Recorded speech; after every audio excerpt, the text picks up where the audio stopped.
The oldest cricket rivalry got off to a flying start at Edgbaston. The Ashes always brings eyeballs to Test cricket, as the oldest cricket rivals, England and Australia, fight for the urn over 5 Test matches. Australia are the winners of the Ashes last time, Down Under, and the current World Test champions. England has had a resurgence in their cricket in the last year and a half with their ultra aggressive approach, Bazball, which have caught teams off guard. It has resulted in them winning the last 10 of their 11 Test matches. The talk of the town was whether this Bazball was going to work against the Australian bowling lineup of Josh Hazlewood, Pat Cummins, Scott Boland, and Nathan Lyon. The answer was evident on the first day itself. Ben Stokes won the toss and decided to bat first. Zach Crawley smashed the first ball of the Ashes for a boundary through point. It was intent shown from the very first ball. Crawley got the innings off to a flying start, but his partner Ben Duckett was dismissed cheaply by Josh Hazlewood. Ollie Pope looked steady at the crease before he was trapped in front by Nathan Lyon. Crawley bought up his 50 but was dismissed at the stroke of lunch.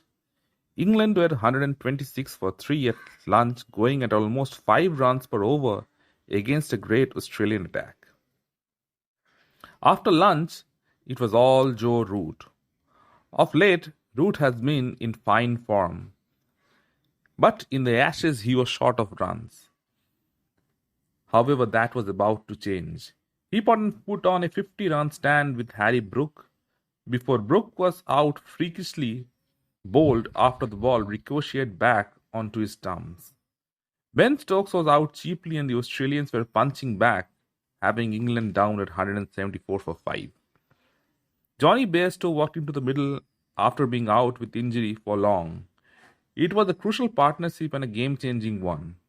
Bairstow looked like he had never left.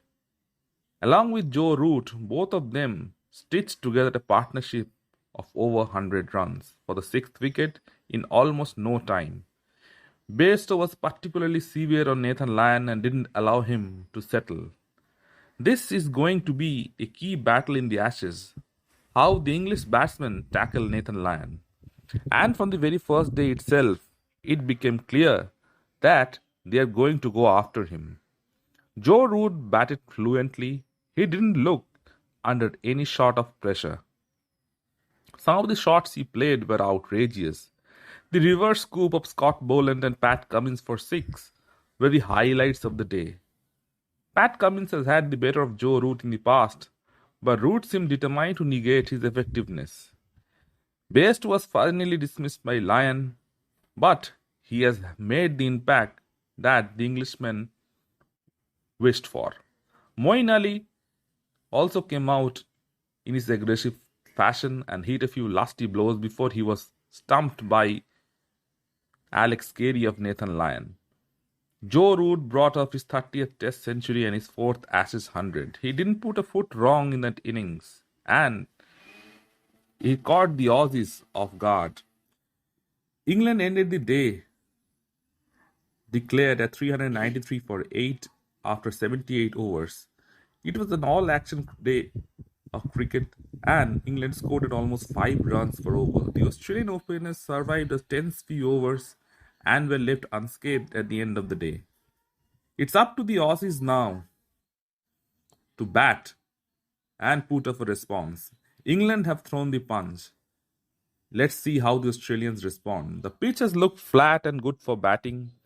Time isn't going to be a factor in the match because of how aggressive England have played in the recent past.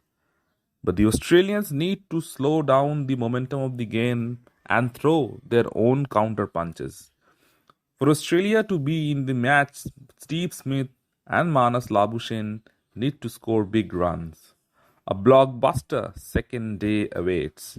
Let me know in the comment section what you feel, and if you like the content, please like, share and subscribe to the channel.